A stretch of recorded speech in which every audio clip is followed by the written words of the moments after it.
You see, I have a teacher who, he said every Ramadan, there's a day he spends where he recites Quran. He finishes a khatam of Quran in a day. And how did you do? I go and find a masjid where nobody knows me. Go in and just do my thing. Because nobody knows you. Sometimes Jubilee Road and your local can be not the best place to be. Why? Because everybody knows you. You're always striking a conversation. But you want to read. You want to get work done. So then you have to find a place. People don't know you. Yeah, there's a lot of things. And they're nothing new. I'm not coming up with anything new. Yeah, these are things we know. In most cases, our challenge is, can't get over I know this is the worst thing. And I know I shouldn't be doing this. But I have to find a way. So we're not going to focus too much on the merits because we already know them. If we didn't know the merits of Ramadan, we really wouldn't be here. So, but just very quickly, Allah subhanahu wa ta'ala says in the Quran, Ya ayyuha alladhina amanu kutiba alaykumus siyam kama kutiba ala alladhina min qablikum la'allakum tattaqun. Now, why Ramadan? This ayah really states it. Ramadan's about building taqwa. Of course, it's fard, okay, exactly. But there's an objective in Ramadan. If I don't get that, I missed the boat basically. Apart from fulfilling the fard, okay. The objective is, look, O you who believe, fasting is prescribed to you and made fard upon you, as it was prescribed to those before you, so that you may have self-restraint. You get it? That's the objective.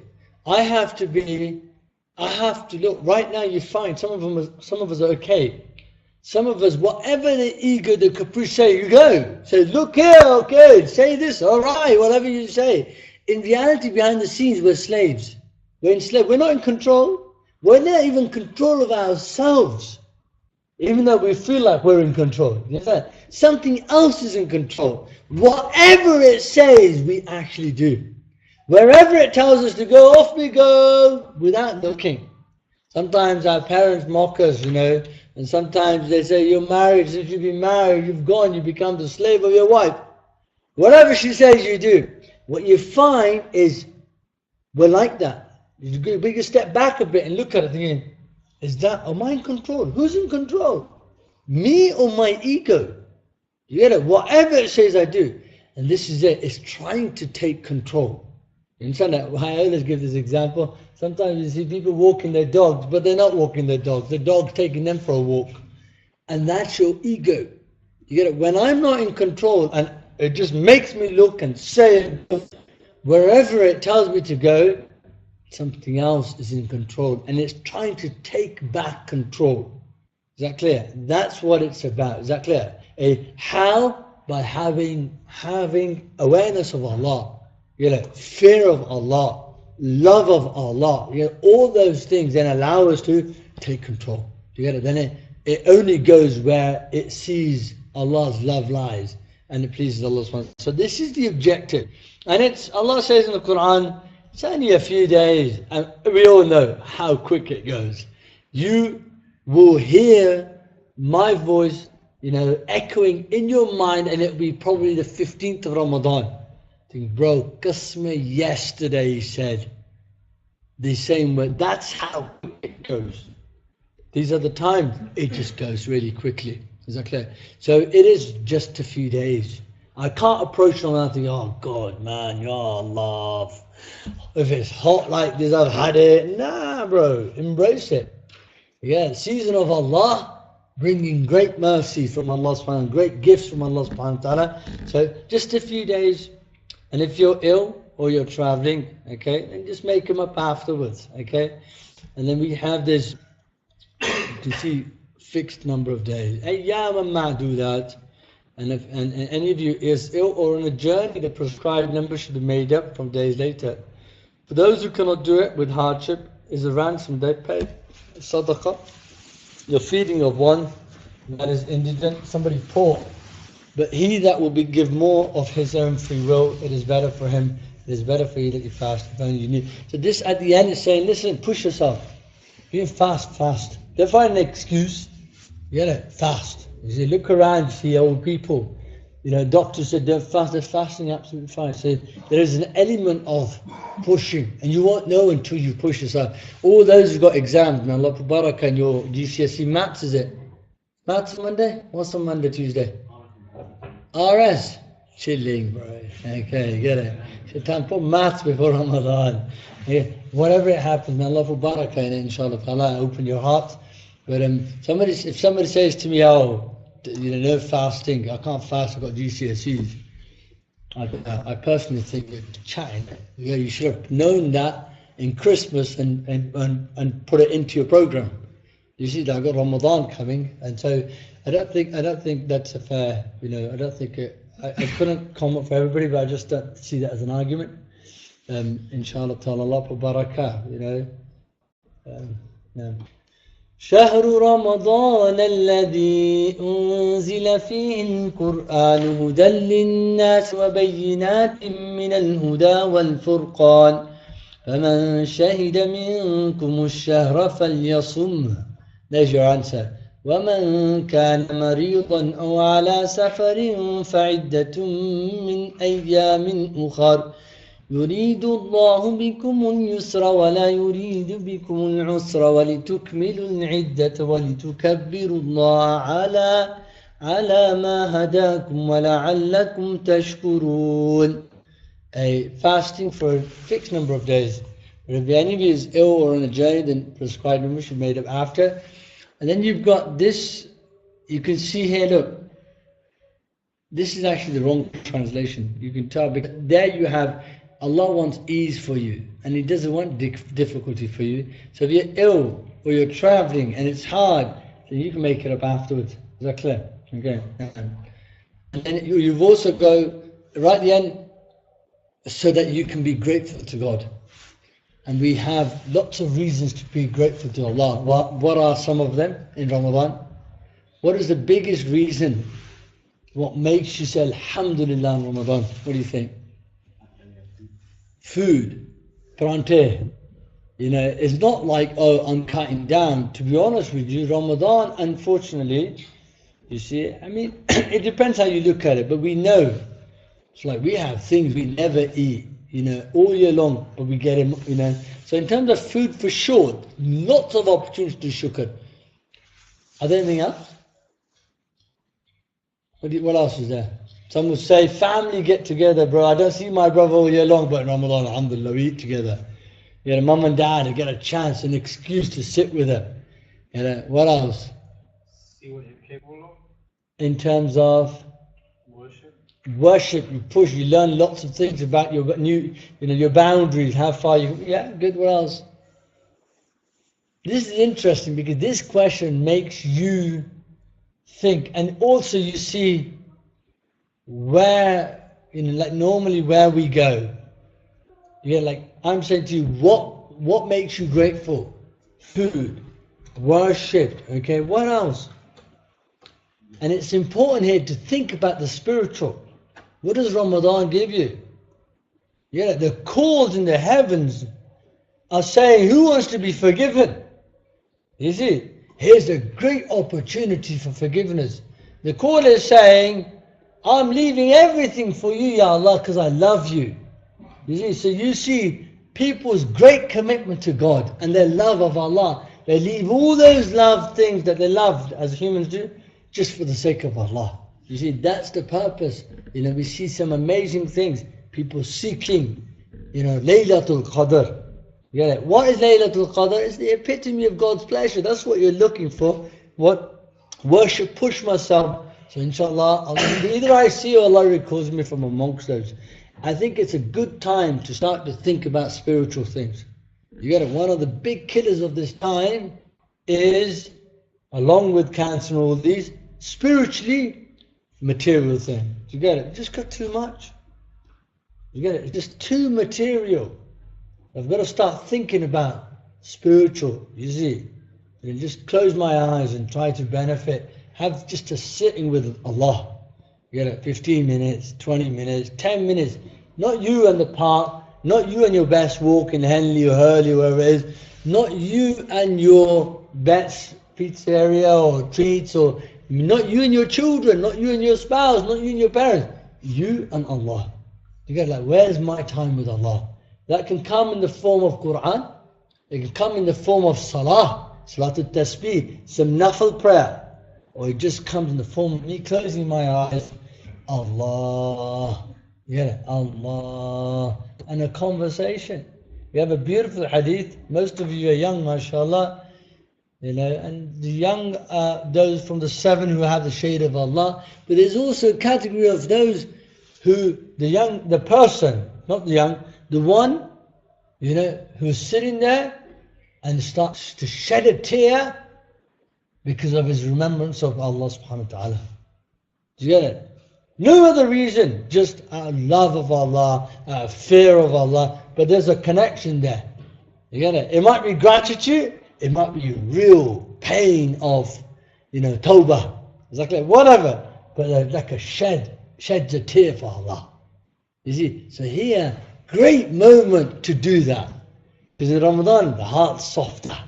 You see, the heart's softer. So this is inshallah ta'ala. Now, Shahru Ramadan, it was the month in which Quran was revealed, which is a guidance for people and a clear sign, okay, and a clear differentiator for Quran. And so whoever sees Ramadan, witnesses Ramadan, let them fast, okay. So this is another great reason, Ramadan. That tells you what we should be doing in Ramadan. The greatest worship after fasting, obviously, is Quran. This is the month to revive. You get it? Some of us really miss Quran. We missed it. It's our fault. We know. We know where to blame. We got 11 months, 12 months, no Quran. It's a shame and miss it. Now I'm going to grab it, get it, and make the most of it. Some say, I can't read Quran. I don't know how to read Quran. Well, inshallah, glad tidings for you, because we are going to set something up. Inshallah ta'ala in Ramadan, we've got 2 classes hopefully. One from 5 to 6, and the other one is from 6 to 7. Is that clear? To give you an opportunity, at least 5 times in a week, I think it is, where good chance. So, but if here, those who can read Quran, that's the best one. You get it? I want to read Quran. How do we know? The Prophet ﷺ revised Quran with Jubilee in Ramadan. Once in the last year, twice with Jubilee alayhi salatu wasalam. Is that clear? Ramadan is about Quran. Look, we don't have this. The Prophet told us for every ayah, for every letter, and he said alif, lam, mim is not a letter. Alif is a letter, lam is a letter, mim is a letter. So for every letter you recite, you get 10 sawab. Say subhanallah, 10. But in Ramadan it is multiplied by 70 to 700. Why is the Prophet telling us that? He's telling us read Quran. You want to read as much Quran as possible. Is that clear? As much. Those with exams, again, that doesn't mean you leave it. To be honest with you, that might be a great thing to put into your timetable. 5 minutes.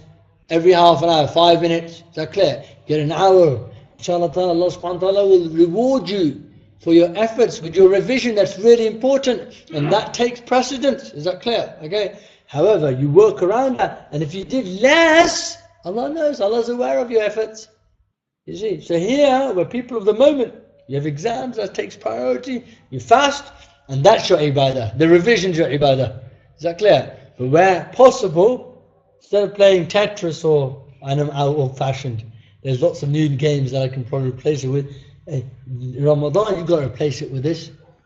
Is that clear? You have to. This is just, this has to be done. So here, Quran. If I can't read Quran, what should I do? I learn to recite Quran. If I am learning but I still want to benefit, what should I do? Go get some Qurans, distribute them. Give it to people who you feel, inshallah, that person is going to read. Give them a translation, give them the Arabic one as a gift. Find a nice Quran mushaf. Allah, I have people, a brother gave me a Quran from Tajikistan. Isn't it? Tajikistan. In 2000 he gave it to me. Not even that, 1999 he gave it to me. From Tajik, we were friends, we lived in the same boarding school. He gave me a Quran in 1999, I still have it. God knows how many khatams I did in that. Why? I just liked the one he gave to me. to be honest with you, he gave it to somebody else. And that brother who's living in Windsor now gave it to me. He's got no idea. But because it was his name inside the Quran, the Tajikis brothers, but actually it was Abdul Karim Morris from Liverpool, the Scouse, converted to Islam. He gave me that Quran. And I used that for years until my eyes became a bit weak, so I used a larger mushaf. But Ajib, get it? He's probably got no idea. You know, how much I memorized from that, how much I read from that, how much I taught from that. You can see, I read, you know what? He doesn't know. He does not know. I read that entire Quran over 7-8 years to my teacher, you know, Shaykh Anas, when I read it, you know, and that was the one I used to prepare from. You know, that was like the one I used to prepare from. So Ajib, go and give a Quran to somebody.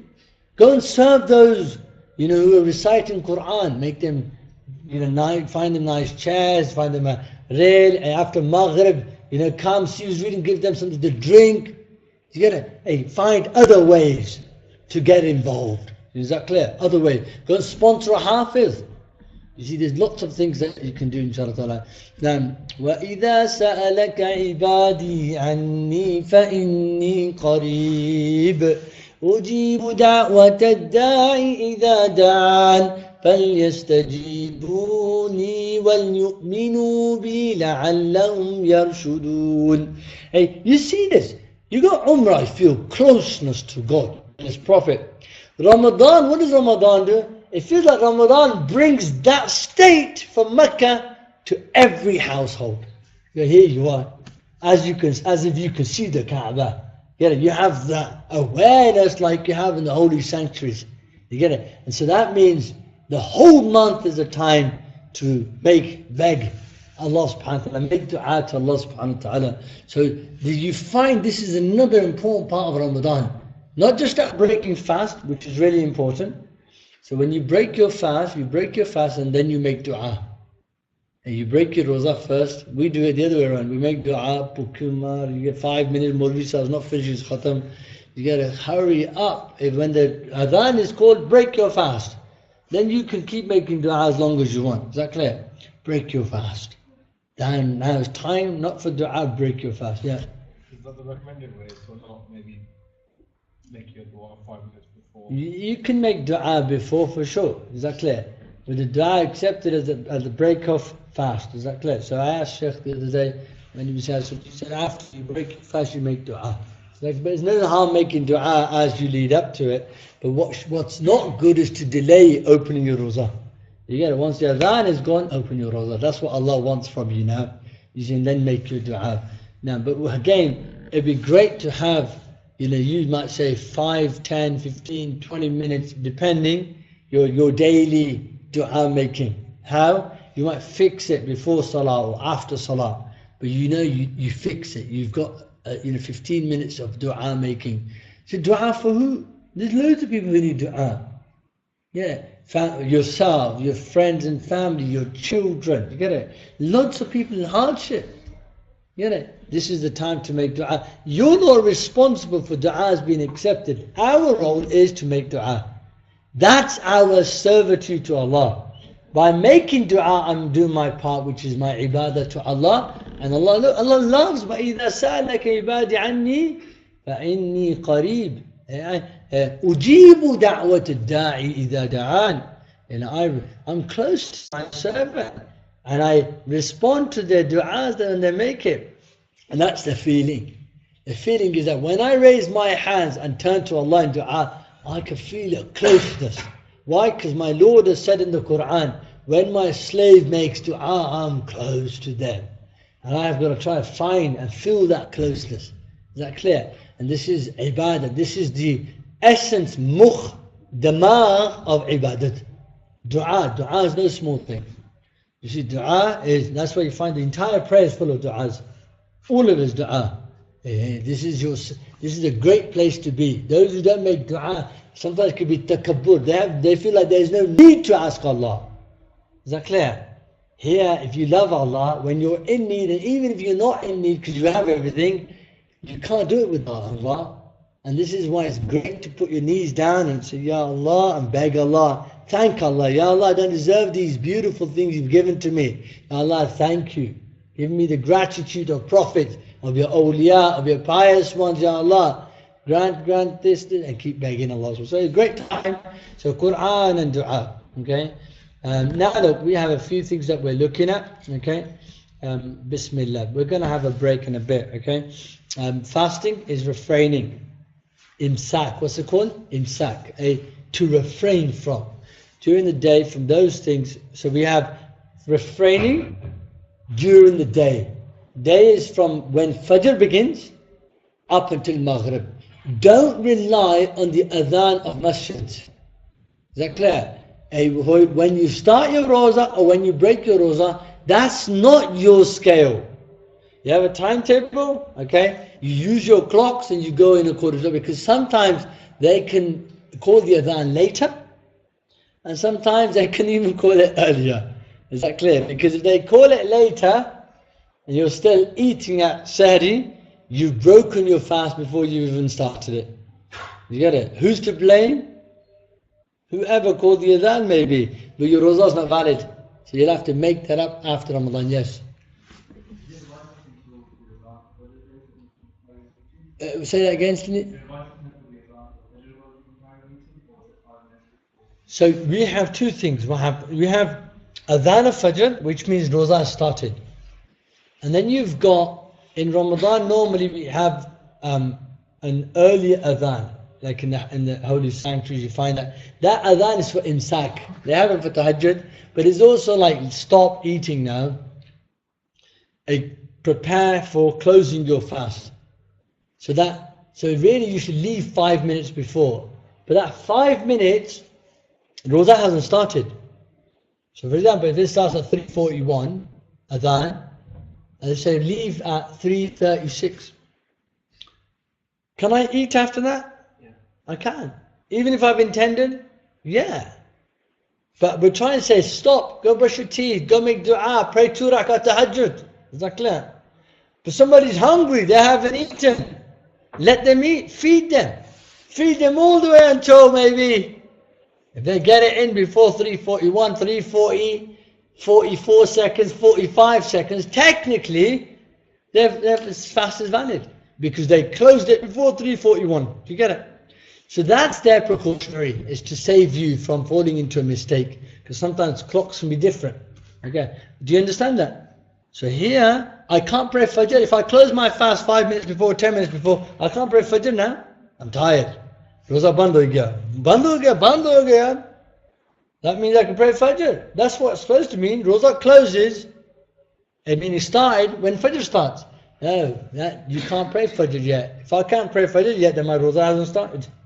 Is that clear? So it's important to sort of just understand that brushing teeth, people leave it fine line. You get it? And then they keep going over. I personally, from my teachers and what understanding and experience, I think if you brush your teeth, you probably break your fast.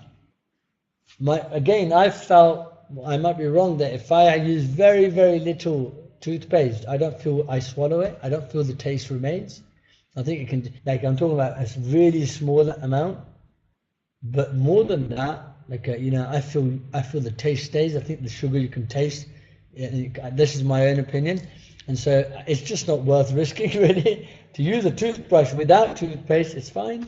You see, bad breath, work. Yeah, just keep a distance. Good morning. How are you? You really don't want to smell my breath. As a joke, they know you're fasting. You know. So here you just have to, it is what it is. And so, anyway, if you're so close, somebody can smell your breath. That's dangerous. Yeah, you shouldn't be close to anybody that close. There should be distance anyway. So here, and there's other ways of, repelling the smell by using itar. Are you allowed to use itar and perfume whilst you're fasting? Yes, you can. Is that clear? You're allowed to use itar and perfume. Okay, obviously not inside your mouth, but around and so forth. Am I hitting the? I've done the. Yeah. Alhamdulillah, I've done this before. Yeah. Bismillah. So we have types of fast. Now we have different types of fast. Some fasts are obligatory, like Ramadan. And also, any Ramadan fast you've missed in the past, they're farz. You might say, yeah, I haven't made them up from last year. Is that clear? It's not a prerequisite if you haven't made them up. Is that clear? For sure you should. But this Ramadan comes, you don't fast last year's, you fast this year's. And after this Ramadan, you fast the ones you missed from the past. Is that clear? Is there any way of waiving them? Yeah, let me pay some money. I'm a wealthy man. Nah, mate, go fast. But the ones last year were in the summer and I got really ill, or I was really naughty, or whatever the excuse may be. Can I make them up in the winter? Yes, you can. You get it? You can, okay? I'm going to travel to Norway. I heard they have a fast 4 hours long. Go. Good luck to you. So, can you ask if someone put that in the view once here is behind Medina and carry the blocking people in? Okay, thank you. So if you parked your car near Medina Cash and Curry, and if it's a BMW, yeah, then Allah bless your soul. Go move the car. So obligatory is, if I'm in Ramadan, I got a cousin, make dua for him. He's in intensive care. Now he's out of it, right? May Allah give him shifa. Ramadan enters, is Ramadan roza fard upon him? No. Is that correct? Because he's unconscious. You see? And so here, if a woman's, if she's menstruating, is that clear? She has to make Ramadan fast. Somebody gets really ill, if you're really ill and, from experience, people are telling you don't fast, you've got fever, it's going to get much worse. You listen to them, listen to a doctor, Muslim, we've got loads of Muslim doctors, you might know from experience. So here, Allah doesn't want you to get more sick, okay? But obligatory fasts, they could be present this Ramadan or from previous years, they're still obligatory, okay? Compulsory or wajib fast, these are things where you took an oath or you took a pledge with Allah. Ya Allah, if I pass my GCSEs and I smash it and I get 12 A stars, I'm going to keep 10 rosé, 1 rosa for each A star, for your sake. And you smash it, and you get 12 A stars like Dr. Abid. Where's Dr. Abid? You know Dr. Abid? He was in the Bucks Free Press long time ago. I think he had a UK record of the most A stars. Do you know him? Dr. Abid is in the still classes. So somebody like that, or inshallah, these young men, and women, inshallah, you make that pledge, inshallah, please. And if you get the grade, or you pass your test, or Liverpool win the Champions League, you will, which they, inshallah, then you will have to fast. But you couldn't do that in Ramadan. Ya Allah, if Liverpool win the Champions League, I'm going to fast for your sake the next day. That don't work. You're playing games. You have to fast the next day. It's Ramadan. Why, if they lost, what are you going to do? I mean, let's not be negative, okay? But if Man U lost next week, what do you do? You have to make it up afterwards, okay? Optional, nafil, like what? All sunnahs fall into this. Monday fast, Thursday fast, okay? These are all, you've got, we have Muharram fast, okay? And then you got some rosé are dislike makruh, like when they are, when you have like Friday by itself, exactly, it's makruh, because Fridays are Eid, should be the happy day and so forth. So no. Okay, obligatory fast, so such as the fast of Ramadan, okay, must be performed if preconditions are met. Islam, sanity. What does that mean? Somebody Muslim. So you get lots of non-Muslims who fast Ramadan. You get John and George and Sarah, they're fasting. They enjoy it, okay? Is that clear? Good for them. But it's not fard. Yeah, they do that for the experience. So if somebody's a Muslim, what about if they're insane? Huh? This is not somebody who drives a Tesla and they press that button, suddenly they become insanity mode, okay? No rules off for me, because I'm insane right now. No, some people go mad. Yeah, they go insane. They need medication to keep them. So somebody who goes like that, whilst they're mad, the pen is lifted. You get it? In that state, there would be no roza fard upon them. Is that clear? And adulthood is somebody who's reached the age of puberty. Is that clear? We say this is by lots of signs. And some people haven't seen a sign. For example, she's not menstruating, or he hasn't seen a wet dream or something. We say those people become baligh by age. And so the age they give is 14 years and 4 months, Islamic lunar years. Is that clear? That's like a 15-year-old Islamically, and they become baligh by age. They must fast. So now there's a question, there's some people who are not baligh by age. So everybody in GCSEs, most is baligh by age, even if they haven't seen the other side. But there's some younger people, they're not baligh, they don't really have to fast nor pray. But we get them into a habit. And it's really, really, really important. Wallahu alam, this is what I've seen. The young people like Bilal and these people start fasting early. Get your children from the age of 7, 8, 9, 10, get them used to. Any child, this is from what I've seen anyway, who starts fasting at that age, they never leave it. It becomes part of their DNA. You start giving them too much lard and too much freedom, what happens is they get to an age, it's too difficult now to fast. You see, like then they reach 9 and 10 and 11, oh, it's too hard. You get it? That's why when they're younger, they want to do it, say, Bismillah, try it. They have their quarter fast, they have their half fast, they have their 3/4 fast, then they have their full fast. MashaAllah, you make a big thing out of it as well. Wow, you kept the roza? That treats on me, bring it on. Very important. So mentally they know, they encourage them. MashaAllah, we have loads of young Muslims in our community, age of 8, 9, 10, 11, they're fasting. They go to primary school, they refuse to break their fast. They refuse to, mentally they're so strong. I have a niece who is not that religious, young girl, 11, she was 10 last year, I think, she refused to break her fast. Even though she normally wouldn't pray and say, but she refused, she kept all her fast, and now it's DNA, it's just normal. Me not fast, no way. Is that clear? So this is really important. This is really important mentally, especially on the weekends. You should encourage them, you should push our children. I'm tired, it's too hot, go to sleep. Is that clear? I'll buy you a fan. Come on, let's go buy you a fan, okay? Whatever, got pushed. Is that clear? We're not saying 3, 4, 5, 6-year-olds, say when they're slightly stronger now. And knowledge of it being compulsory. Children are fasting.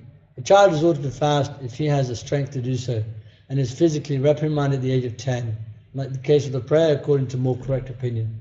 But so that means 10-year-olds really should encourage them. Is that clear? For sure, if it becomes dangerous for them, that's a different issue. And I'm not talking about that. Is that clear? I'm talking about when they can and they have the ability, we should push them. Yes?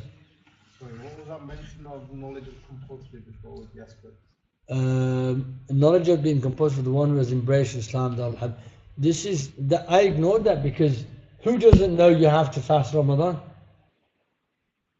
Everyone knows. Even non-Muslims know. Muslims have to fast Ramadan. Done. So there's no excuse really. You see. But you might have people in certain areas, they're Muslim. I have a friend, Rida. He was an English convert. He became Muslim by himself without meeting a Muslim for 2 years. So he was a Muslim. So their knowledge could be limited. Say, I didn't know you had to fast. Sometimes they say these things. I didn't know certain things. Now with internet, everything's easier. But there was times where they might know certain things, they might not know other things. So, but in a Muslim country, no excuse for not knowing. And that's the point here. Obligatory fast, conditions of performance, the intention. You have to have an intention for Ramadan. You see, in the absence of menstruation, haid and postnatal bleeding, women who are menstruating, this is where you have to be very careful and smart, young men. You don't go home and tell your dad, oh God, but you was not fasting. Yeah, I saw her eat astaghfirullah. You're smart enough to know sometimes she doesn't have to fast and she's not allowed to fast. Why? Because she's having her menstruation cycle. Is that clear? And so in those type of situations, we leave them. They may eat, if you say, well, it's not fair, I want to be a girl, then, good luck. Absence of anything which invalidates the fast. For sure, I can't be drinking and intending to fast. I can't be eating. And then you have to differentiate because it's the eating and the drinking and the marital relationships that break the fast. There are 3 physical things. Eating, drinking, and the action of that. So these are 3 physical things. But they're there to sort of help us understand Roza. They break, in their presence the Roza breaks. But what about sin? I might be swearing at somebody, I might be watching something I shouldn't watch, okay? I might be reading something I shouldn't read. Does that break your fast?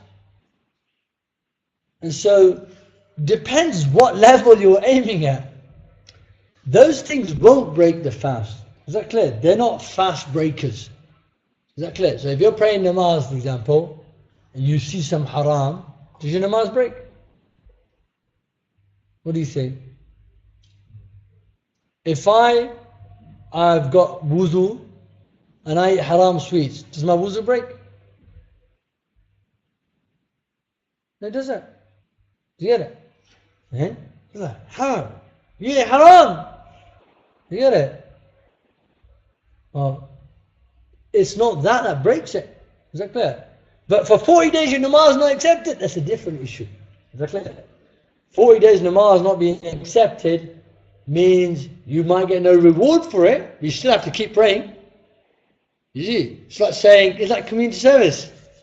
You commit a crime, 60 days, no pay, Rooney, go and work. Is that clear? You still have to work. So here, you must differentiate. For sure, there's that base level whose fast is all about this. Yeah, I didn't eat, I didn't drink. You get it? And I didn't do anything else. I was still selling drugs. You know, one Ramadan, hopefully he's listening. One Ramadan I was driving down the road, and this Muslim brother came out of a place. And just before he came out, I saw him give something to somebody, right? And I knew it was a drug deal. And I got so angry, I sort of went into insanity mode of anger. I came out of my car, oi! Like one of those moments. He went, sorry, bro. I would never do that. You know, you don't want to mess with people, right? But I remember it so clearly. Sorry, bro. Could have been something else, but I knew what it was. How could you do that in Ramadan? You get it? So there are people, does that break their fast? It doesn't break their fast. But if you go on that base level, it doesn't break the fast, bro. But you're trying to please Allah. Is it? It's like going to Umrah and you go to Umrah and then you sleep in your hotel and you don't pray any namaz in the masjid. So what are you doing? You say, bro, I'm watching it live, bro. Live, look at the Kaaba. I can't get closer to this and that. See, it doesn't break your Umrah if you prayed in your hotel room. But it doesn't make sense, bro. Like if you get to Mecca, you sit there like some people sit on the walls in the streets and just look at every haram that walks past, you know. See, it's not right here, but how ugly would that be in Medina Sharif? Near the green dome, sitting there, swearing away. How ugly would that be? Oh, that'd be disgusting. And you will find it disgusting. And if you didn't find that disgusting, something seriously wrong there. And that's what Ramadan is. Ramadan is holy sanctuaries in your neighborhoods. So for you to swear is perhaps on par with swearing in Mecca, in front of the Kaaba. You see, so you have to be careful. I must respect the space. Get it? The whole world becomes a holy place for the whole month. That's why I have to be on my best behavior. You see, which is a great blessing from Allah. So intentions, absence, and then the absence of anything that invalidates the fast. Now look, compulsory, we don't need to look at these. Some fasts are compulsory. We have an example. If Allah cures my illness, then such and such fast, I'm going to fast. You get it? 1 day, 2 days, 3 days. Exactly. Sometimes you say which days? Say, Ya Allah, if I don't get caught by my dad today, Ya Allah, I'll fast on Monday. Yeah, dad didn't find out. You sneaked in 9:30 in the evening. He thought you were upstairs revising. Is that clear? Okay. Here, you didn't get caught. You said, I'll fast. You have to fast on Monday. Can't fast Tuesday. Must fast on Monday. So, Ya Allah, why don't I get caught by my dad? My dad, we used to have a 9 o'clock curfew. If we came after 9, my mum's slipper would fly at us. She was the gentlest soul on earth who couldn't really hurt a fly. she used to pretend she was really angry because of Dad. So 9 o'clock was our curfew. You know? So if we came after 9 o'clock in the summer, it doesn't make, we were done. So here, but they were good days. They were Sharafat days. Now you can't be out until 9. It's too dangerous. Has it changed, Bilal? Is it safe out there? There's more danger in the house now than outside. Your kids are safer in the park than in their bedrooms. Some people's kids. Agreed or no? They're safer in the park. You get it? They're safer probably in a pub than their own bedrooms. Huh? Really? Yeah. Why? Because they've got this thing machine in front of them. Yeah, in a pub what will happen, they'll probably see a few people drinking, they might even see a few people they shouldn't see. They might hear a few swears here and there, you know. But kids are kids, you know. Have a hell, have a coke, okay. But this place, this actually dangerous place. You know, cameras, apps, Ya Latif, Allah protect you, inshallah. Now, let's move on quickly. These are optional fasts. These are disliked fasts, okay? We're not doing any of these in Ramadan. What could you do that's disliked in Ramadan? You could try to be macho man. For charity, I'm going to fast 3 days on it without breaking. No. That's for the Prophet ﷺ. He used to have Somul Wisal. He used to fast 2 days or 3 days, 2 days anyway, back to back. Sahaba tried it. They were broken, bro. You know, that's not for you.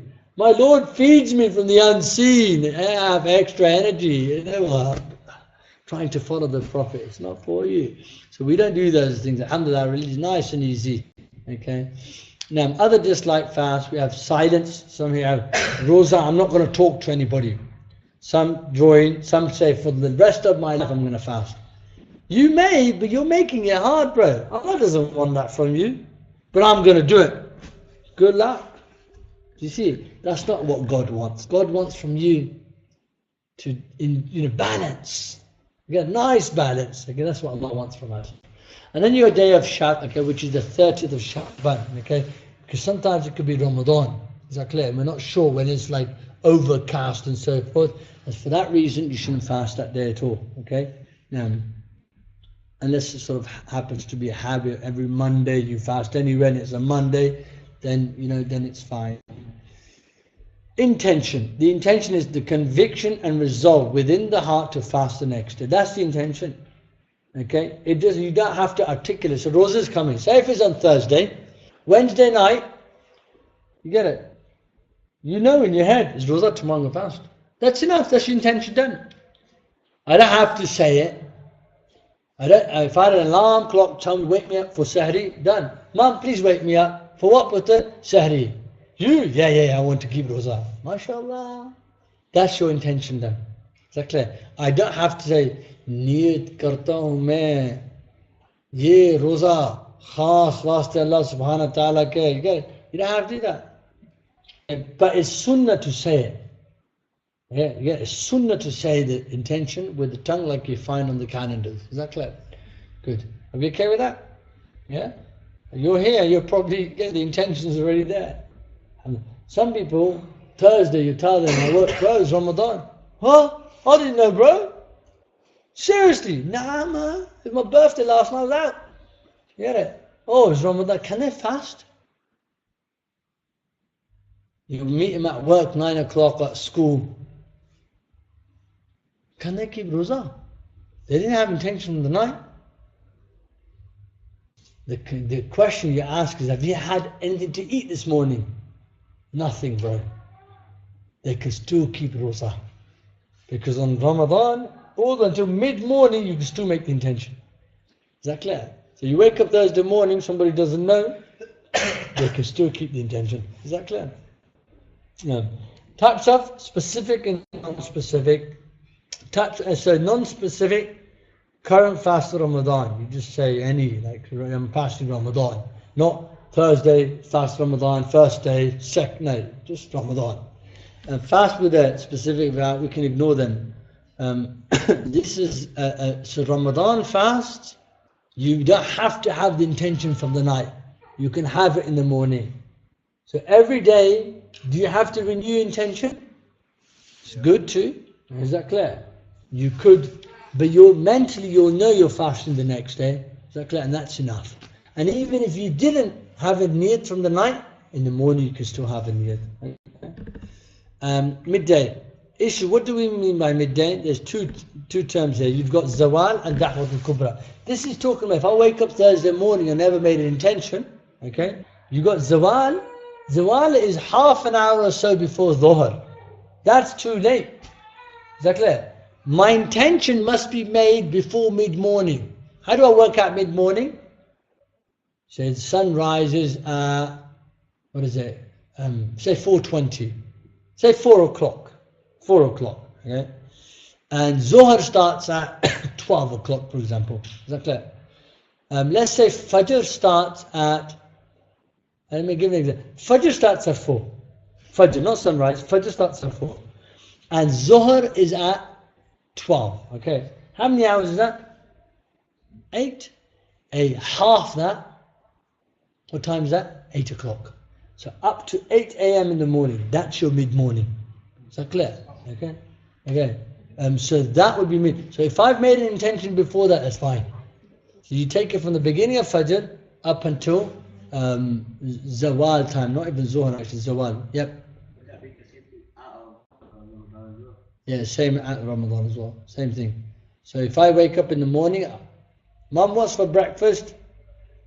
Nothing. Make your own. Huh? Please, Mum. No. I'm upset. I got Rosa. You get it? I'm not getting breakfast, I'm not going to keep Rosa. So then you have to look at what time is it. If it's still mid-morning, before mid-morning, you can keep Rosa. So we're saying you don't have to have an intention from the night. Some Rosa you must have an intention from the night. Like which Rosa? When you make qaza of Ramadan. Okay? You must have niyat from night. When you make wajib fasts. Yes, specific. Not non-specific. For example, if I say, if I pass my exam today, Monday I'm going to keep Rosa. I don't have to have an intention the night before because I specified it. But if I say, if I pass my exam today, I'm going to keep a Rosa next week. Come Monday morning, no breakfast because there's no ande there. You got Rosa. That don't work. You must have an intention from the night. Is that clear? So there's this differentiation, okay? Makeup and specific, we have these some of sighting of the moon. We'll take a break, okay, for a few minutes. Is that okay? And then we'll come back, inshallah ta'ala. We'll take 5 minutes break, okay? And then if you have any questions, we'll do some questions at the beginning before we move on. Is that cool? Okay? 5 minutes. I need 5 minutes. I'll be back.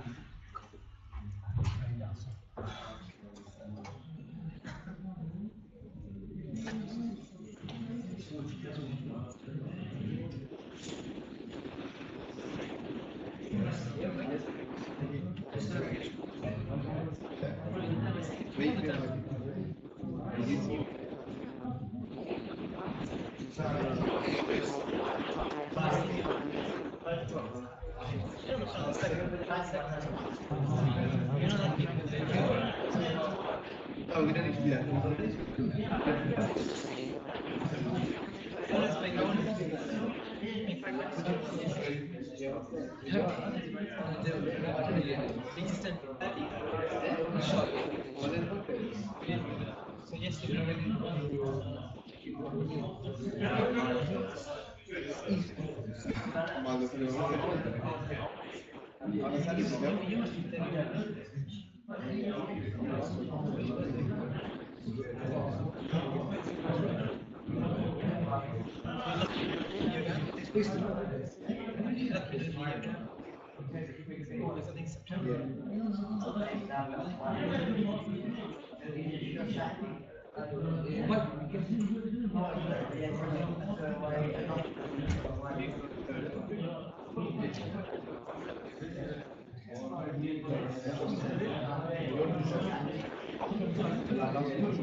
Yeah.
Assalamu alaikum. Kasiba. Kasiba.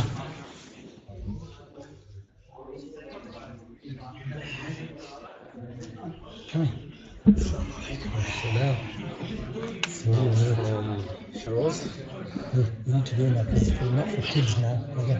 You play my phone, so we're going back. Yeah, quickly. I'll give you a hug later from him. Shiraz? Ya marhaban. What's from Shiraz? Islam's it? Yeah, Wycombe. He's got 4 sets of presentations in some sort of his lessons. So he wants to come up and just talk to him. Okay, Bismillah. You know, I was in doubt about the Dahwat al-Kubra, so we need to double check. I can't remember exactly. Any questions, quickly? You have pressing questions before I go and move on. So, in terms of this one, we have no real control. We go with our local masjid. Inshallah ta'ala. And hopefully no moon wars. Inshallah ta'ala. We hope, we pray they'll have something this time. Yeah. Which does not invalidate. If you have a question at any time, put your hands up. Eating, drinking, or marital relations forgetfully. These things don't break the fast. Is that clear? Okay. The Prophet ﷺ, this is when it's done forgetfully. You must underline that. Is that clear? Completely forgot. I'm not, I remember me and my friend, we came back, your cousin came back, and we eating on the first day of Ramadan, midday time. Late afternoon actually for lunch. We made lunch, we're eating. Completely forgot it's Ramadan, our normal habit in eating away. Finished the meal, had the tea, then we remembered. Oh God, Rosa. God knows what our neighbours were thinking. Completely forgot. And the hadith tells us, whoever forgets his fasting, eats or drinks is to complete his fast, as if Allah who fed him and gave him something to drink. Allah made them forget. This is why, you see somebody strong enough, remind them. Somebody, quite weak, looking for an excuse, let them eat. You see, and then remind them afterwards, okay? But you can't reprimand them, you can't tell them off, they forgot. This is where being a forgetful person is a blessing. Because some people, they're perfect, keep eating all day long. No. But the condition is forgot. This is the key thing, forgot. So eating and drinking, this doesn't break the fast if it's done forgetfully. That's the key. Okay. Forget versus mistake. And making a mistake and doing something which invalidates the fast. So there's a difference between forgetfully and mistakenly. And a good example for that is when you make wudu and you do, when you do gargling, If you gargle, and you're gargling, you accidentally swallow. Why? Because you're gargling and you go boo, and swallow it. Now, you've mistakenly swallowed. Is that clear? I wasn't supposed to go that far and it went over. That will break your fast. You're not sinful, but it breaks your roza. You must make that roza up after Ramadan. But for the rest of the day, you practice, you pretend you're fasting. That doesn't mean you can eat and drink in secrecy. No, you honor the space of Ramadan. So if you drank water mistakenly, is that clear? It wasn't supposed to go in, but it did go in, then the roza breaks. You're not sinful, okay? You must make that roza after. No kafara, no expiation. Is that clear? No 60 days, none of that, okay? Forgetting to do something which invalidates the fast.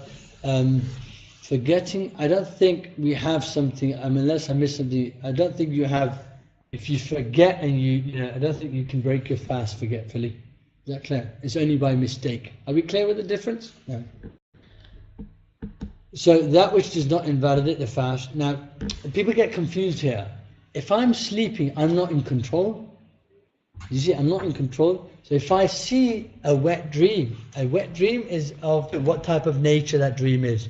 So all is going to be very, to do with, sexual and so forth. So here, a dream by itself, just a dream of that nature, I hope you understand my language because we've got younger people here. That type of dream, okay, doesn't break my fast. Do you understand that? Whatever happened in it. If that dream comes with wetness, you understand that? Okay? So here, of course, you have to take a ghusl, but that does not break your fast. So now we've got a state where the individual has to take ghusl because they're in the state of janabat. That doesn't contradict with the fast because that was something that happened in a dream and it's out of their control. So there, don't confuse. Is that clear? That does not break your fast. Seminal emission due to looking. Some people are very weak. Is that clear? That type of emission, because somebody's looking at some haram, it causes them to have this emission. Okay, we're talking about seminal, sperm. Do you understand my language? That will normally break your ghusl. I mean, I have to take a bath. This is more of a state of weakness. Someone's really weak. You get it? Again, because this is what they call the shahwa. See, the shahwa, complete shahwa is to have marital relationships. You know? But this is a lesser. You understand? And because this doesn't involve any physical hands and so forth on one's body, but it's more to do with sight, it's qasira, it's very weak. You understand that? So this type of looking which causes seminal emission, okay, will not break the fast. The sin of looking at haram is a separate thing. You must differentiate. By the way, those who might watch this later on might think, right, there's an easier way of saying this. You are right, but I've got people in the crowd who are very young, and I mean, it might be good to take the kids out. They can go downstairs and go and help, so I can be more clear with my language. Okay, if you want to do that, that might be a good idea. I'll give you a few minutes before I go and repeat these again.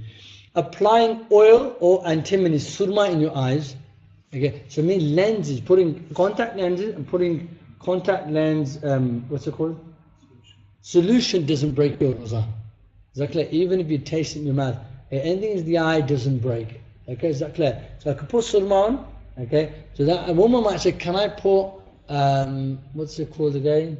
Eyeliner or that kind of makeup. Makeup doesn't contradict with the roza. You get it? So applying things on your face doesn't break your roza. Things you might say goes against the spirit of the fast. Maybe it does. You see, it depends, right? It depends where they're wearing this. But here, that's not your judgment to make. Is that clear?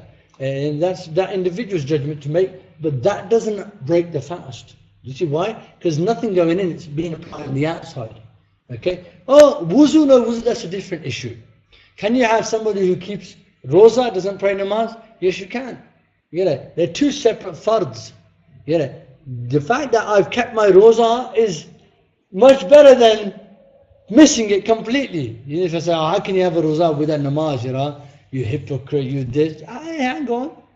You gotta, at least they've got the one fard, one pillar of Islam. Don't with your negativity cause them to break that pillar as well. Because some people say, forget it, but what's the point? I'm trying and these people are, you know, give them a chance. Yeah, inshallah, of course we want prayer with the fast. You see, inshallah, but that's more perfection. Inshallah, we get people going towards that. So, are we okay with that? Are we, any questions on that? Fake eyelashes, again, it doesn't have anything to do with the fast. But, you know, that type of glue in the application stops the water from reaching the skin.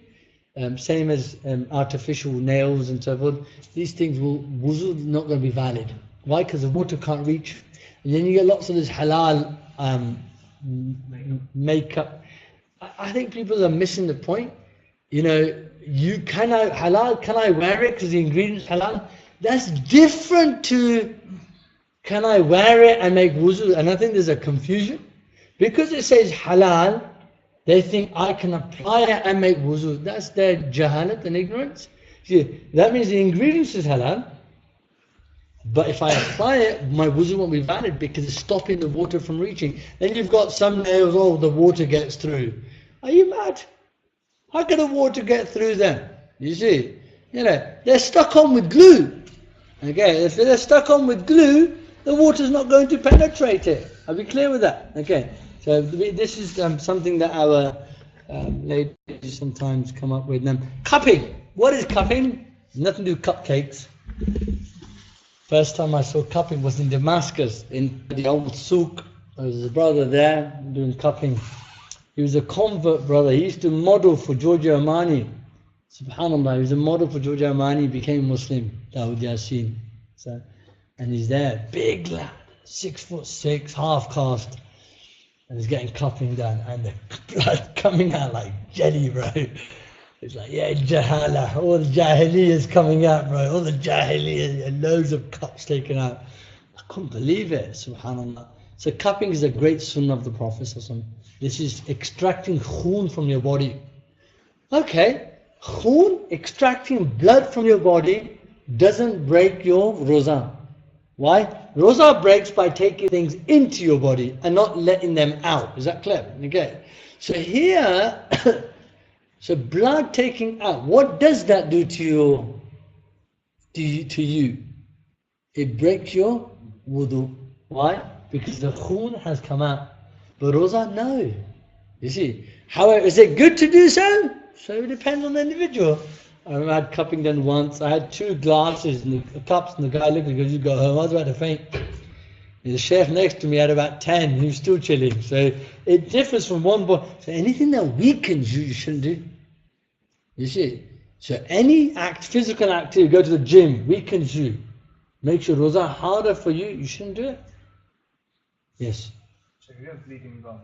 Yeah. Blood in your mouth and swallow that. If you swallowed it, okay, it'll break your fast. But there's no way you could have kafara unless you loved the taste of blood and you enjoyed it, which I don't think happens. You get people, they could love eating soil. They like chewing pencils. They actually then start to enjoy the taste of pencils and plastic. And, you know, the kids, you know, some kids play in the garden, they start to enjoy soil. They like eating, kids who enjoy niswar, and that's a bit extreme. They enjoy, what's it, tura? You know what tura is? Some crazy herbal stuff, right? You know, that powder. They love it. Well, all my children actually as well. They love that stuff. You know, you drink any water too, but you can get your taste buds used to this. So here, when you enjoy it and it becomes something, then it can make this kafara. But otherwise, it'll break your fast, okay? But it wouldn't entail kafara for sure. You just make the fast up, okay? Because whenever you take something in by mistake, okay, you couldn't do that by forgetfully. It has to be by mistakenly. So if you're bleeding from your gums, spit it out. Rinse your mouth. Okay, is that clear? Rinsing my mouth with water, is that dangerous? What do you think? My mouth's really dry. Can I rinse it with water? You can. It won't break your fast. But then you have to differentiate between your, some people can play a game. Who are you playing a game with? You'll know if you're playing a game. You get it? If I rinsed my mouth, spat half of it out, you get it? Who are you playing a game with? So if you rinse your mouth because it's dry and you spat it out, that's it. If remnants of water which will remain, it's not a problem. So you understand that? It's sort of like you spat it out and there's just spittle left, isn't it? Of course it's moist, that wouldn't be a problem. Is that clear? Okay. Because you do wuzu, don't you do wuzu? You don't stop doing kulli for wuzu, do you? So it's not a problem. Is that clear? So here, this one here, for kissing children or kissing spouses, okay, the key thing here is, saying that the Prophet kissing Aisha, here the key thing is the exchange of spittle. You get it? As long as one doesn't swallow spittle, it won't break it. Is that clear? So it's not against, it's part of the sunnah, but it's about control. Some people have no control. So it's knowing oneself. Do you understand that? How far will this take one? Again, that's really, really important. So we say it doesn't break the fast. Is that clear? It doesn't break the fast. You must say even passionately, as long as there's no exchange of spittle. You see, you must differentiate. Again, is that clear? Differentiate. Swallow dust or a flea entering the throat. Okay, these things here in this. If you're in a dusty environment, like you're throwing rubble at the recycle bin, you see. Okay, these type of things. This one is probably that example where mistaken. It won't break your fast. Even you swallowed a flea, nobody's going to admit they swallowed a fly. You get it? But sometimes in hot countries, it's very easy. You're walking really fast. Before you know that, oh God, there's no way out. You get it? So here, because it's not something natural, all being poured into the urinary tract, okay? Again, this doesn't break the fast, okay? Now, that which does not invalidate, smoking and fragrance. Now, these are issues, okay? So smoking does break, and smoking will entail kafara. And vapors are the same, okay? Vapor smoking is the same. It will break your fast. You will have to fast 60 days. Why? Because you're taking something in. Now, a few issues arise from this. One is passive smoking. I'm walking, I happen to walk through some smokers, I have no control. Is that clear? And I take some of that smoke in. Does my roza break? I said, no, it doesn't break. If you're a smoker and you walk through there and you intentionally went, you get it? You took that in passively. Is that clear? That will break your fast, and that will also entail kafara. So here, bakhur. Can I burn bakhur? It's something that has an essence. You can see it. You can't inhale that. Is that clear? In cooking, okay, is that clear? Women and whoever cooks and they stay away and they try their best to avoid, that's fine. Is that clear? But bakhur and these type of things, you can't. But perfume you may. You may smell. Can I smell flowers? Yes, I can. Can I smell scent? Yes, I can. Because you can't see the smell. You can't. They didn't have a smoke and so forth. Okay. Can I go to a shisha lounge whilst I've got roza? What do you think? Depends why you're going in there. But for sure, I couldn't inhale. Is that clear? I might go in there to pull somebody out. You see, it might be a good. Once I went to a restaurant in Slough, and at the back, I didn't know they have a shisha lounge. And as I walked, I saw loads of people that I knew, but I pretended I didn't see them, and I kept walking, looking down, carried on.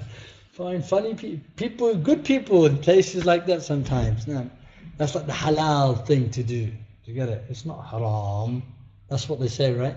When I was in Syria, I was living in a house, and there was a Tablighi Jamaat brother who came from London, really wealthy, he had loads of properties, but he was into Tabligh. And during the day, he would go out and give Tabligh, and he was living in our house for, you used to have student accommodation, you take rooms, like a flat, you take a room each, and I got a room, and all day he would do Tabligh, and at night he would come into the kitchen, and he used to have a shisha pipe. And that was his moment. I know, like just, I don't know where he would go. He would go off or what. I used to watch him, I love that scene. Then one day I thought, what is this about? So I took the shisha pipe. And I'm not going to pretend to be pious. It wasn't for me. You get it? Maybe if it's a different flavour, it could have been a game changer. But the Syrians love their shisha pipes, you know, they're there now. Does it break your roza? It does. Okay. Any questions so far? Water in the ear, wudu don't break. Can I swim and I'm fasting? You can, right? You could swim, yeah, and you are fasting, as long as you don't take the water in. Is that clear? But mistakenly you may, it'll break your fast, by kafara. Tasting something with the mouth. Can I taste? Say you have a, I say this, I hope I'm joking here. Sometimes you find a daddy wife, when the husband cooks, he puts too much salt. So the husband's really scared of his wife, so he has to taste the curry. I haven't put extra salt in there. Can he do that? No. Yes, he can.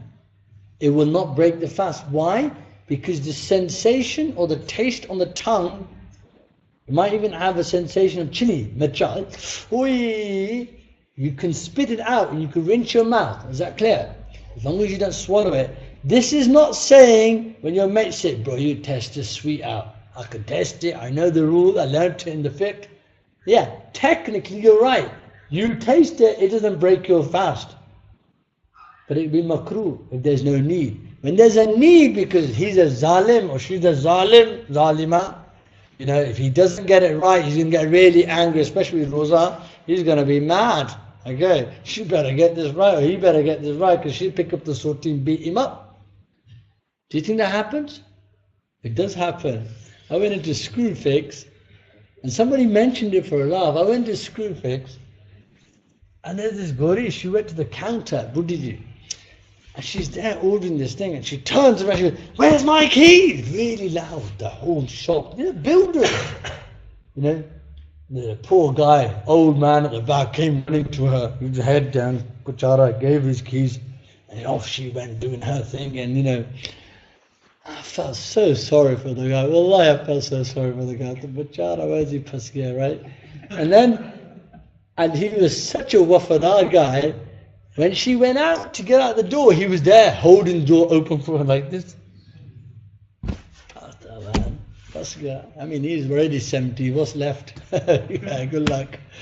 You get these, you get it. So somebody with salt and cooking and so forth, so a woman could be very, or man, you know, whatever the situation. Maybe you're a chef. You're a chef, you get it? Now sometimes you might need to get things right. The Abid and Khan catering, for example, can they take a taste to make sure? They can, if it's part of the job. Taste doesn't mean swallow. Must rinse the mouth. Okay. Being overcome by vomiting and it returning accidentally. Is that clear? These are situations where it wouldn't break the fast. And then you feel vomit come up to the mouth, then return. Is that clear? That's out of your control. So ulti breaks your roza. Doesn't break your... No, ulti breaks your wudu, not your roza. Ulti breaks your wudu. Vomiting breaks your wudu if it's a mouthful. If it's less than a mouthful, it won't break your wudu. And mouthful's not a lot. When you take a sip of water, how much is that? Not a lot. So sometimes ulti comes to the mouth. Sometimes you might think, yes, roza pach gaya, I wasn't my fault, ya Allah ji. Nah, mate. You get it? Your roza is not broken. Okay. That won't even break your wudu. If it's a mouthful, it breaks your wudu, not your roza. Okay. Now, any questions? No? You sure? No questions at all? Come up with something. Maybe somebody can benefit from your question. I'm not talking until you ask me a question.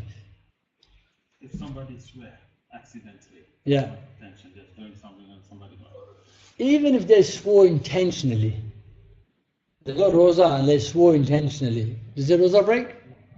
No. Does your wuzu break? Like a really gandhi swear? No. Doesn't break.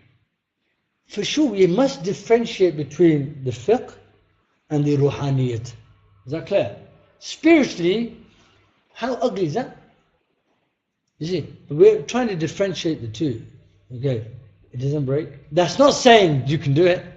No. Say, it doesn't break. Roza doesn't. Wudu, we say, if you swear and you're in wudu, it's mustahab to go make wudu again. But it doesn't break your roza. It doesn't break your wudu. Okay. So here we have 3 types of roza. Normal people who keep roza, and their roza is, I didn't eat, I didn't drink. You get it? The third marriage. They're really happy. They think, oh wow, what a great achievement.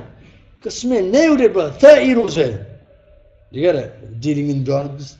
You get it? Doing all sorts of haram things. Girls, boys, I see you after Ramadan. I can't meet you, I got roza. Yeah, but they're talking maybe. This person's in delusion. Do you get it? Their roza is valid outwardly, right? It's like lots of people are doing that. Yeah, let's not be, let's be realistic here. And most of our roza are probably like that. Yeah, do the normal stuff. Bit holy, look down a little bit. You get it? You get it? Watch the same things maybe. You get it? And it's really important that we give ourselves a chance and push it. Take it to the next level. What's the next level? That with your mouth and your private parts, all your limbs are fasting. Your mouth is fasting from swearing. Your eyes are fasting from looking at haram.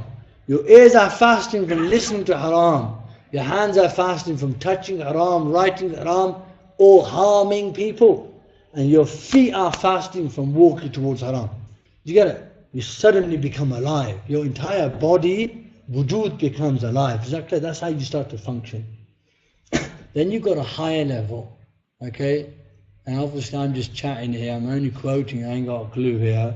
Higher level, and we ask Allah to give us these states, where your heart is never, absent from Allah subhanahu wa ta'ala. Do you get it? Your heart is fasting from everything other than Allah. Understand that? There's not a moment where it forgets Allah. The awliya in the state, they're always with Allah subhanahu wa ta'ala. And so here, and it's, I guess you've got to go from there to, and this is the most people's targets to try to take it to the level. I don't want to look at haram all Ramadan. I don't want to swear once. Inshallah, that's my target. I don't want to type haram. I don't want no typing, no websites that are haram. That's you get a big goal. That's an amazing achievement. And then what you learn is that if you can do it in Ramadan, you can do it all year long, mate.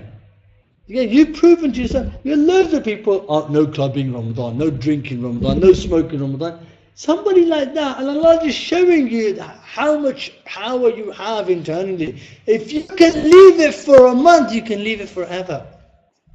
That's the point here, that is trying to give yourself, show you're stronger than this, you're better than this. And so no easy thing. Exactly. My dad, Allah bless him, my dad used to smoke Marlboros for years.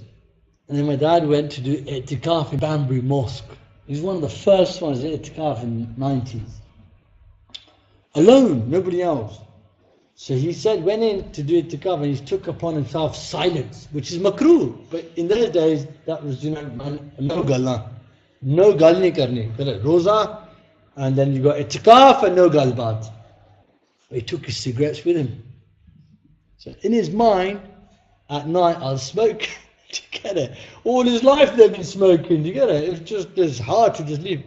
So my dad, when everybody went after Tarawih prayer at night, can you imagine as a smoker waiting for that moment? People break their roza on the cigarette. Can they do that? Will it open? It will open. Do you get it? It just shows you what it means to them. There's a time. You can see them. It's quite funny. It's comical. It's like roza's open. No, I'm joking. You get it? Yeah, you're to be to blame if you mess up the roza, by the way. Be careful, you don't play games with them. But imagine it. So at night when they had gone home, he went into the toilet. He's going to smoke. In the mosque toilets, the toilets are outside the mosque. Probably going to open the toilet window. One of those. He took his cigarettes, but couldn't find a lighter. That's killer. That's a killer. Can you imagine that? Cigarette, no lighter. Where do you get a lighter from? I don't know how he felt, but he must have been gutted. What happened is at fast break, my dad told my brother, take my kapre chitti, take this kapre, right? Take him, okay? And bring some or whatever. So he, after Tarawih, he gave my brother the kapre, and in there was a lighter. Is that clear? And then the next day he told my brother, bring the lighter. Ajib, Allah's plan, he brought the lighter and he took the other kapre that had the cigarettes. So when he went at night, he's got a lighter and a cigarette. But he's smart. Why? Because I took an ishara from Allah subhanahu wa ta'ala. And he goes, I've never smoked since that day. I go, do you ever have a urge? He goes, yeah, when I drive. Because I should drive and I should stay awake with that. So sometimes I feel like, So these are, that's men, isn't it? That's men, that you get a chance, or you get ishara from Allah. You get busted by people, or you're the close shave, somebody nearly caught you doing something dodgy, that's a sign from Allah. That's when somebody said to Sayyidina Umar, Wallah, he got caught for something. He goes, Wallah, it's my first time. He said, you're a liar. Allah doesn't catch you on the first time. Yet He gives you chance after chance, chance after chance. He said, we ask Allah subhanahu wa ta'ala, inshallah, give us freedom from these sins. The horrible sins that we do. Each one knows what they do. Allah, give us freedom from, Ya Allah, please, find me a way out, Ya Allah. How many people change in Ramadan? How many of you guys, your opening came in Ramadan? That's when you became Namazi. That's why if you look at the masjid now, right, and look after Ramadan, you'll see new faces. New masjid converts. New people fall in love with Allah. How many people you'll see after Ramadan, they change, become religious. What happened? It was this Ramadan that changed it. So many is Ramadan. If you can't do it in Ramadan, it's hard. This is the time where everything becomes easier. So here, so some things are dangerous, because some things, when you break your roza, you have to do kafara, and the kafara is not easy. Okay, and some things no kafara. So kafara, if he breaks a fast accidentally, this is no kafara. Okay, so invalidates, roza toot jata hai, but no kafaras. Such a person, this is their mouth and some water swallowed accidentally. Remember, this is my mistake. No kafara. Applies medication via the air, pass or via the nose. Vicks, no, anything you can inhale or inside, the rare medication. This type of medication will break your roza. Istinja, normal istinja with water is fine. But somebody goes over the top in cleansing, that water could enter, could break your roza. So here, sort of knowing, so here these things won't break. Yeah. Sorry, you said the Vicks, you don't actually see that, right? If you put it near your nose, it will be, you can taste it probably, never mind smell it. Like you can just sort of, so that's quite, I think it's sort of, I think from what I understand, that's too much. If I applied Vaseline on my lips, does that break my roza? No. If I lick it, do I take anything in? So if you say yes, you do, then you break your roza. You get it? And so here it's trying to differentiate. Okay, drips oil into the ear, that would break your roza. Okay, we said water doesn't, oil does. Swallows a stone, and it's like which humans do not consume or would regard as filthy and not worthy of consumption. The fly is an exception here because they're sort of out of your control. The stones and these type of things, maybe somebody who eats soil and so forth. I'm not sure what example we can give. Does not intend in Ramadan. Some people don't keep roza. They had no intention. Does the roza break? They ain't got one to break. The guna is in his own place. So that person eating, they ain't got a roza. Did they have a kafara? No, because they ain't got a roza in the first place. Now the magnitude of that guna is a different issue. How bad is that? How bad and how ugly is a Muslim saying, I'm not fasting? The one who hides and eats, don't take a photo of them. That's bagherti from you on another level. Don't expose people. Who on earth do you think you are to expose somebody who's hiding their sins between them and Allah? They buy food and they're eating in a car park alone. You're taking a photograph is probably 700, wallahu alam, how much more ugly than they're not fasting. This one individual between him and his Lord, he knows is weak and is bad, suddenly you expose him to the whole world. A'udhu billah. So no, that's their sin between them and their Lord, you get it? For sure that's ugly. But when somebody hides it, they've got some haya. Well, the one who sits at cafeteria outward because it's a sunny day eating away, that's a bagharat on another level. Leave the bagharat. You might even tell the bagharat, you bagharat, go and eat home. You gotta go and hide, have some shame. Young kids are fasting. You have a right to tell them. You get it? We should tell them. Does not intend Ramadan. So that rain enters his throat. You know, this breaks your roza. Okay, you know, you're playing cricket on a Sunday. MashaAllah! What you open your mouth for? Because you probably want it to enter. Don't play games. Okay, close your mouth. Seminal emission, which is self-induced, that means masturbation. If somebody masturbates and they induce this will break your roza, but no kafara. Why? Because the kafara is with marital relationship and not with something lesser.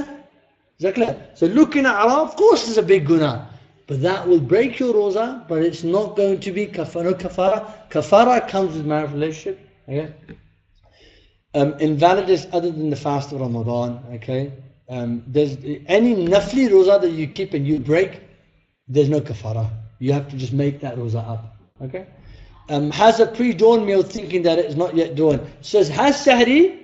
Sehri ne kya time hua? Abhi to ghanta reh gaya hai. Khaye, everybody, the whole family is eating paranthe. Then at some point, someone realizes, bro, man, this is 1 hour later than you think it is, mom. Everybody's roza is broken. But are they gunagar? Nah. They didn't mean to, but their roza is broken. They all have to make it up, because sometimes you can get it wrong. Is that clear? You just thought it's, you know, Allah bless our mothers and wives who wake the whole families up, subhanAllah. They take so much reward in Ramadan. Allahu Akbar on the way they function. And how they function on that level, yeah. You know that iman, they're making food for the whole family. They have to eat as well. They wash up all the pandey where they're eating. Yeah, and they, Allah, amazing, amazing. You should look at them and say, wow. And you should also appreciate how, not just like Allah hushraka, no, you do something, buy them something, buy something they like, give them plan a big gift for them at the end of Ramadan, say Jazakallah khairan. Most likely gold, I know, yeah. But that's what it is, bro, you get it. So this is me getting my, I've got 5 minutes left, yeah, let me have a cigarette before, you know, there's cigarette smokers before Roza starts.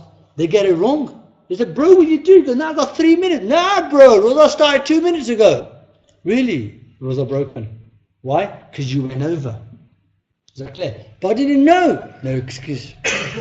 Okay. Refraining from eating. Those who must also refrain from eating during the day. A traveller becomes resident. If you're a traveller, you're going to go Pakistan, for example. Do you have to keep Roza? Yes, you do. No, I'm a traveller. I know you are. But the question is this, what time are you travelling? My flight's at 7 in the morning. Well, Roza starts at 3 something. You have to. When Roza started, where were you? In Wycombe. You have to keep Roza. Now, I'm going to go Heathrow early, bro. If you went Heathrow early, before Roza starts, you don't have to keep Roza. If you kept it, it's better. But you sit at Heathrow and eat those Dunkin' Donuts, yeah, chill. You're not sinful. But if you're here and you travel at 7 o'clock, then you have to keep a roza. The only thing is that if you broke your roza as a traveller, there's no kafara. You'll be gunagar without an excuse, but you wouldn't have to fast 60 days. Do you understand the difference? Guna is in its own place, but kafara, there's no kafara. The one, you know, so if you're really going to break your fast, travel to Birmingham. At least you save yourself the kafara. Don't do that. Don't break your fast. Menstruating woman who purifies. You know, a woman, okay, she's got, this is a woman, she's not namaz choriya, right? She's menstruating. Then during the day, her taharat comes, meaning her menstruation ends. This person doesn't eat. They honor Ramadan, get it? They carry on, pretend they don't eat, they stay away from eating. Is that clear? And the same with the traveller who comes back home. 5 hours left for Roza to open. They're travelers, they're going to Roza. they respect the space. They don't eat. A child who has reached maturity, because he reached maturity in the daytime, became baligh, again, for the rest of the day. A disbeliever who embraces Islam, okay, during the day, for example, for the rest of the day, they don't eat. Now, out of adab for the space. Validation with the expiation. Anybody who has marital relations intentionally, they have kafara. Is that clear? Okay? This is the actual action, not embracing and all the rest, things that lead up to that will break. They will have 60 days. Eats or drinks food deliberately, same thing. Is that clear? Consumes medication deliberately. You have to be careful on this one, because some people say, Yara, Qura, I'm going to faint. Fair play. I've got asthma attack. Take your inhaler. Is that clear? You got diabetes, whatever you need, do those. You can see. But somebody, you got migraine, go to sleep before they eat in the gully. I'm tired, I'm going to faint. Put some water on your hands. You can differentiate. Some people, for the slightest reason, they break the rules. And you be careful. The real reason, break it. You must save your life. Is that clear? So these are, we have to be very careful. Once you have a kafara, you can't free a slave. There are no slaves. Yara, do I have to fast 60 days on a trot? Or can I feed people food? No, you have to fast 60 days on a trot. 60 days? Who's going to fast 60 days? You are, bro. I'm going to die. You die, we'll make lots of dua for you. You die a great martyr, mashallah, don't worry. Make a big darbar of your grave. You have to fast, bro. No way around it. How many people do you know who've died because they fasted 60 days? People are doing dieting, all sorts of dieting here. They don't die. They actually get stronger.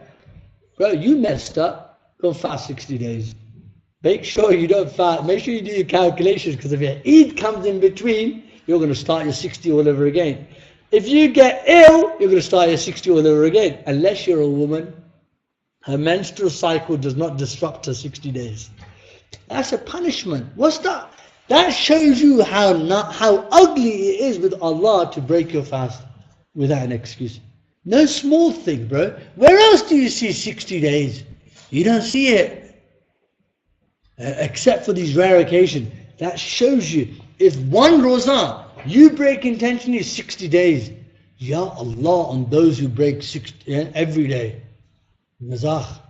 So we're not concerned about them. We're concerned about ourselves. Somebody's really ill, they did broken the day, they're too old now, yeah, they can feed 60 people, you see. But that's not where you go first. In order to have an option, go past 60 days. Yeah. If it's makruh to taste something, chewing gum without flavor, you really want to chew this? Okay, it wouldn't break your fast if you had chewing gum in your mouth from yesterday. You get it? So maybe a taxi driver, you need to stay awake. Get it? You can have old chewing gum that has no flavor in it, it'll be makruh. It wouldn't break because there's no taste in it. Okay? Check the food being cooked when buying food items, check quality. These are mubashara.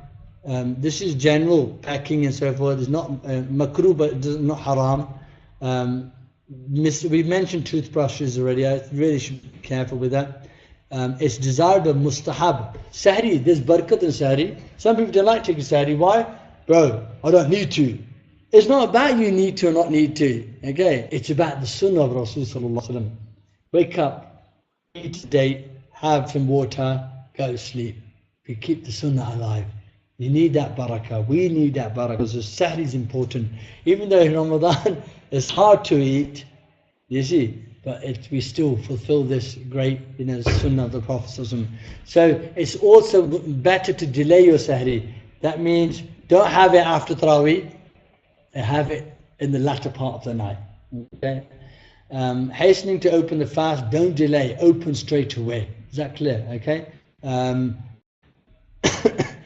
Those excused from fasting, I mentioned the traveller, a pregnant woman. She has to use her discretion, maybe take some advice. Is that clear? The Gure are very nazakh when it comes to this. They don't understand fasting. They don't understand how strong-willed we are as well. So it's not the answer straight away is every pregnant woman should fast. So it differs from one to another. It differs on, from again, like I said, their bodies and lots of factors come into this. For sure, what you're not allowed to do is put the baby or themselves in danger. You see, but a lot of the time it might be to do with practice. You try, you can do it, can't do it, and so forth. If she couldn't do it, she broke her fast, no kafara, because there's a need to break. A suckling woman, if she fears for herself or her child because she has to give her milk to the baby, if she can't produce milk without eating, then she might have an excuse. An ill person who fears an increase may not fast, okay, they make up. A terminally ill person, lots of our buzurg, they say, what do? They go, they give fidya. You can't give fidya like that. Why? Lambe roze ye kaun rakhega yaar, I can't keep these. No, you can make these up in the winter. You can't do 18-hour fast, you can do 12-hour fast, you can do a 14-hour fast. So you can't give fidya because you can fast in December. You know what? You can roza rakhi. You are. Do you get it? You have to. That's the way it is. You can't just give fidya. Oh, fidya. Lots of people are really naive. Zakat as well. They give zakat just like to anybody that see. Yara bara fakir banda. Where fakir? They got loads of land in Pakistan. You get it? Somebody said, I'm giving my zakat to this lady. She's really poor. I said, what's she got? She goes, she's got some land. She's got a shop she gets rent from. She's not poor. But she's poor. I know she's poor, but she's not poor enough to receive zakat. I differentiate. Yes, your zakat, you've got to get it to the right person. They've got land. She can't sell the land. Why can't she sell the land? She's got nothing left. She has to sell the land. She has to sell her gold maybe to survive. There's poorer people out there.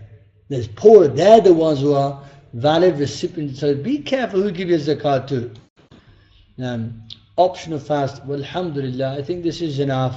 Like I said, maybe we'll do something on it. We've got loads of things happening in our masjid. Alhamdulillah. We've got Shamas, got full timetable of events.